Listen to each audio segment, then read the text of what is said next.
My sister's boss walked directly past her at her own company's holiday party straight toward me, extended his hand and said, "You must be Mr. Owner. We've been trying to schedule a meeting with your office for over a year." The entire room went quiet. My sister's face drained of color. Because in that exact sentence in front of nearly 200 of her colleagues, her boss had just accidentally revealed something my family had spent 19 months insisting was impossible, that the mysterious, difficult-to-reach majority shareholder of the private equity firm that had recently acquired her company wasn't some distant, faceless executive. It was me, her older sister. The one my family had spent years quietly writing off as the disappointment, standing in the same industry in the same city at a company holiday party her own bosses had spent a year trying unsuccessfully to get a meeting with. Stay until the end, because what happened in the 90 seconds after that handshake is the part nobody in that room, including my sister, saw coming. Let's get into it. My name is Olivia. I'm 35. I want to explain as clearly and honestly as I can exactly what my younger sister Chloe's position in our family looked like, because it matters enormously to understanding everything that unfolded at that holiday party. Chloe is 3 years younger than me, and for essentially our entire lives, she occupied a specific, well-defined role in our family that I've come to think of without much exaggeration as the golden child position. She was the more naturally social, more conventionally charismatic of the two of us, as children the one teachers described as a delight, the one our parents' friends remembered by name at every gathering. As we grew into adulthood, that early charisma translated into a career in corporate development at a mid-sized manufacturing company, a role that came with an easily explainable, impressive-sounding title and steady, visible advancement that our parents discussed at length and with obvious pride at every family gathering. I took a considerably less visible path. I studied finance, spent my 20s working through a series of analyst and associate roles at various investment firms, work that was genuinely demanding and intellectually engaging, but that never came packaged in terms my parents found easy to explain to relatives. Nobody at a family barbecue lights up hearing, "She does portfolio structuring at a private equity firm," the way they light up hearing, "She's been promoted to director of corporate partnerships." I want to be honest about the specific texture of how this dynamic played out over years. It wasn't cruel exactly. My parents genuinely loved both of us.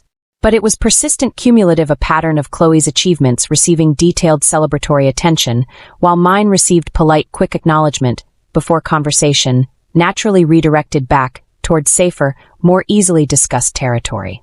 By my late 20s, I'd made a specific, deliberate choice about how to navigate this dynamic, one that mirrors a pattern I suspect many people watching this video will recognize. Rather than continuing to actively advocate for recognition that never seemed to fully materialize, I began sharing increasingly vague, minimal details about my own career with my family, a habit that over the following years made it considerably easier for them to maintain an outdated, incomplete understanding of exactly what I'd built.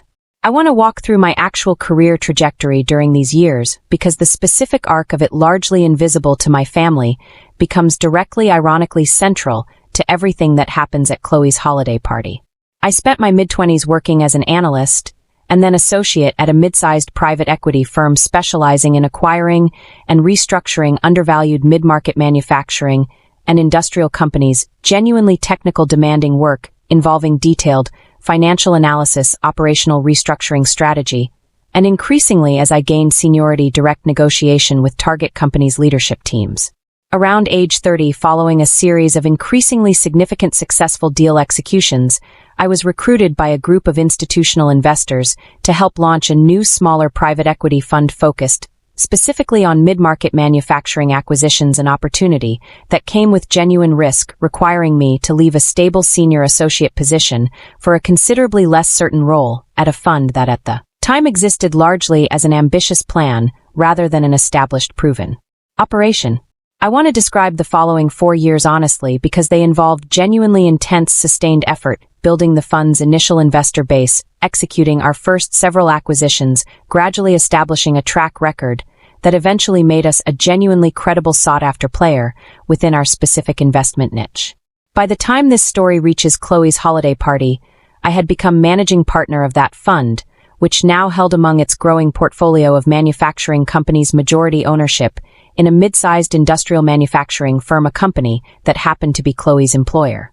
I want to be honest about a detail that becomes central to this story. Our fund's acquisition of Chloe's company had occurred just over 19 months before the holiday party executed through our fund's standard structure, which for reasons related to deal privacy and negotiation leverage during the acquisition process, kept the specific identity of our fund's managing partner relatively private from the acquired company's broader employee base, communicated primarily through our fund's general counsel and a small executive team rather than through direct publicized leadership announcements. I told my family almost nothing detailed about any of this.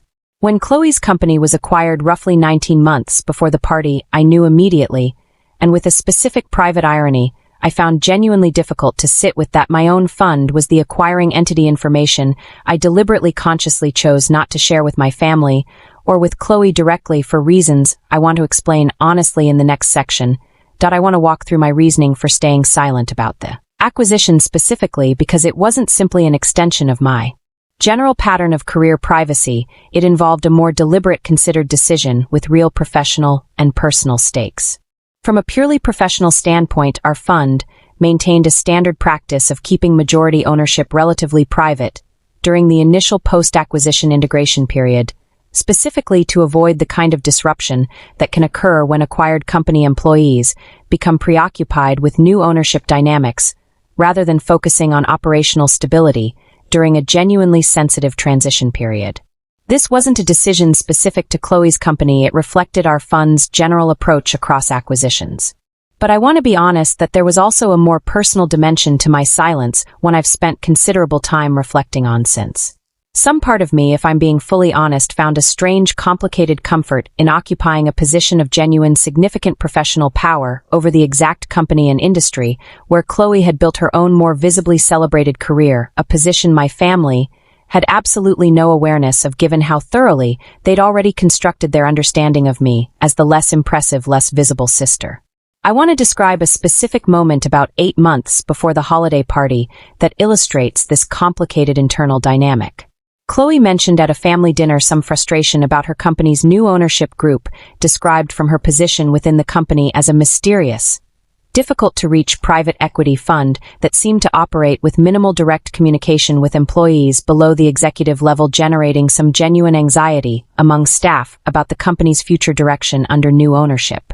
I sat at that dinner listening to my own sister describe my own fund in slightly ominous, uncertain terms and said absolutely nothing. I want to be honest that this specific silence carried a weight I found difficult to fully process at the time, not quite guilt, not quite satisfaction, something more complicated sitting somewhere between the two.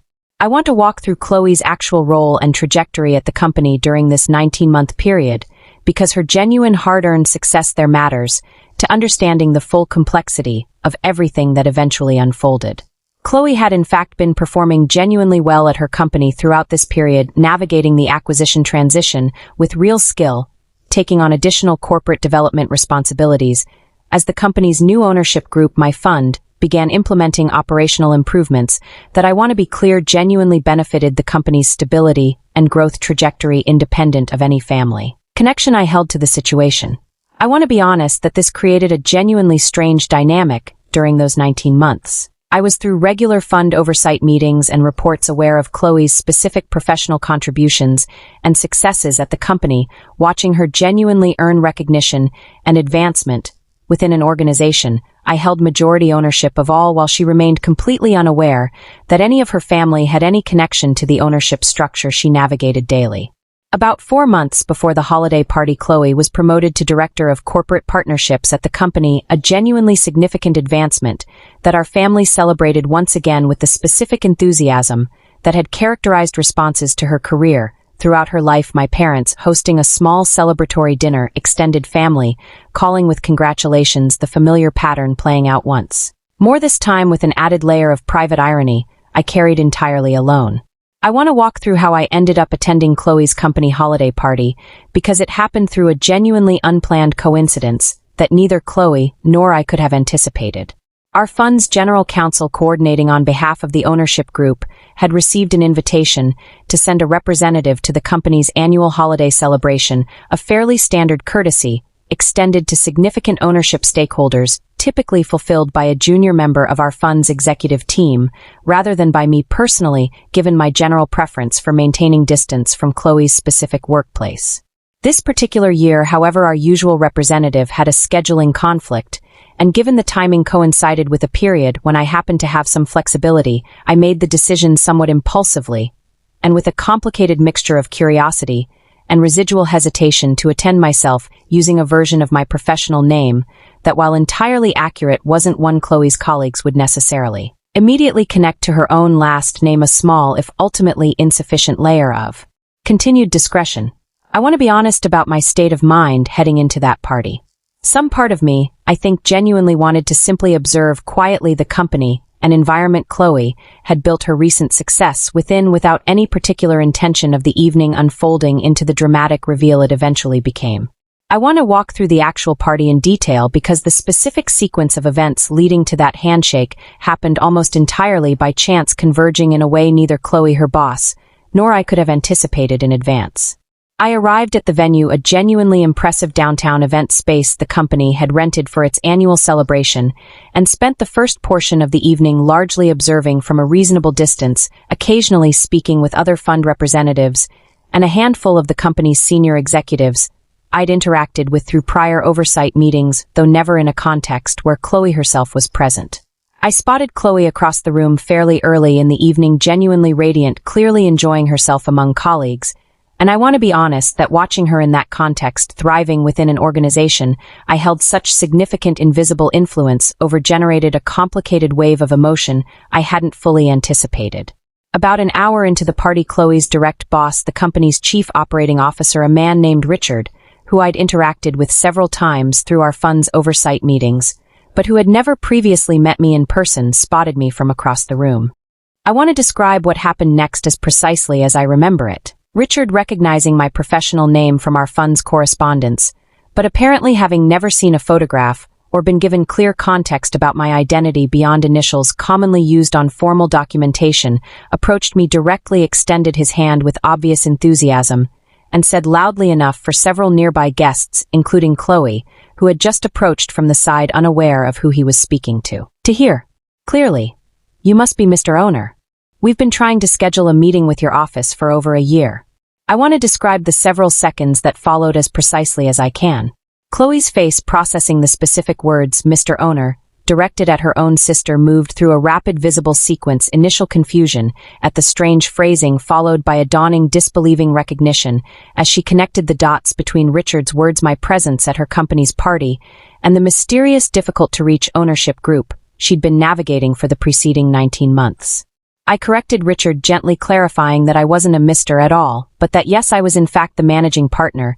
He'd been trying to reach a correction, that in the specific charged silence that had already begun forming around us as nearby guests registered the strange escalating tension landed with its own additional layer of unexpected revelation.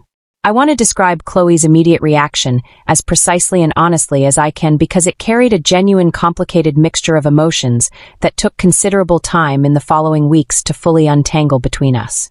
In the immediate moment, standing there in front of Richard and several nearby colleagues, Chloe said very little, a kind of stunned, disbelieving silence that I recognized, even in my own disoriented state, as someone processing information too significant to immediately respond to in a public setting.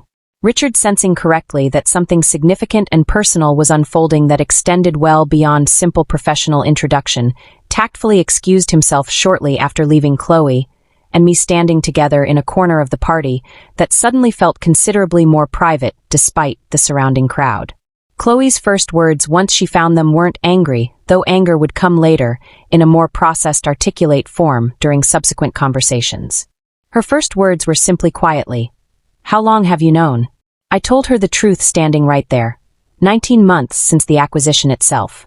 I watched her absorb that specific number, understanding in real time the full scope of what it meant that I had known throughout her promotion to director, throughout every family dinner, where her achievements were celebrated, while I sat with this significant unshared knowledge. Throughout the entire period, she'd described our fund, my fund, in mildly anxious, uncertain terms at a family dinner 8 months earlier. I want to walk through the conversation Chloe and I had later that same evening after she'd had a chance to step outside briefly to process the initial shock, because it became one of the most honest, difficult, and ultimately important conversations of our adult relationship. Chloe's hurt, once it fully surfaced, centered less on the fact of the ownership itself, and more on the sustained deliberate silence 19 months, during which I'd watched her navigate genuine professional anxiety about her company's ownership, genuine excitement about her promotion, entire family conversations, celebrating her achievements, all while carrying information that fundamentally reframed the entire context she'd been operating within. I want to be honest about how I responded to her hurt, because I didn't try to minimize or excuse it. I told her plainly that my silence hadn't been primarily about professional discretion, however much that played some role.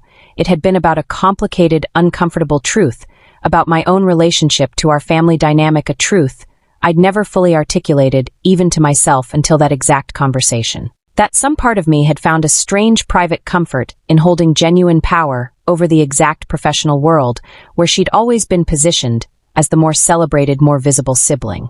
And that this comfort had made the silence considerably easier to maintain than it should have been. Chloe, to her genuine credit, sat with that honesty, rather than immediately rejecting it.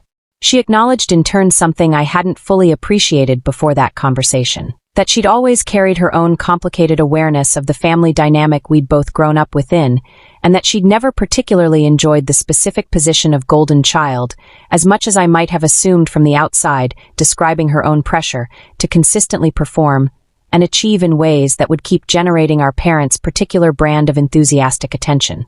It's been just over 7 months since that holiday party, and I want to describe honestly where things currently stand between Chloe and me, because the relationship that's emerged since carries genuine complexity that I think matters more than a simple, neat resolution. Chloe remained at the company for several months following the reveal, navigating what became understandably a genuinely strange professional dynamic. Colleagues, now aware of her family connection to majority ownership, a level of scrutiny and speculation about whether her advancement had been influenced by that connection that she found reasonably exhausting to navigate, despite the genuine, independently earned merit behind her promotion.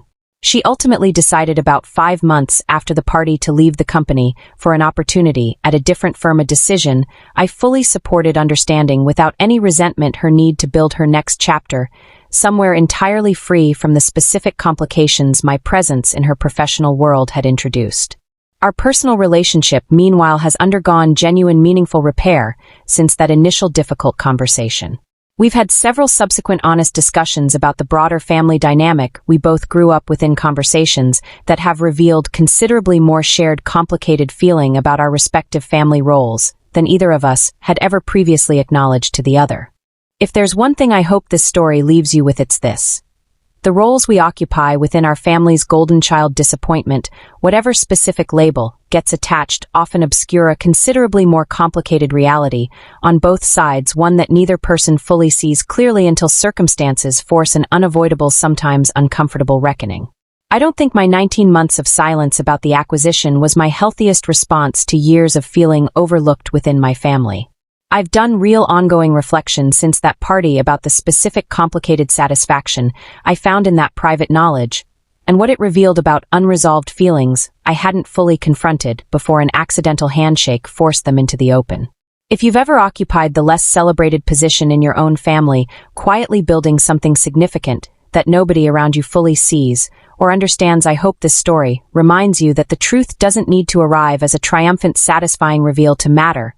Sometimes it arrives messily, complicatedly, forcing difficult conversations rather than simple vindication, and that's a genuinely valid, real version of the story too. If this story resonated with you, let me know in the comments, and subscribe for more real stories about family ambition and the moments when hidden truths finally surface. I've got plenty more where this one came from.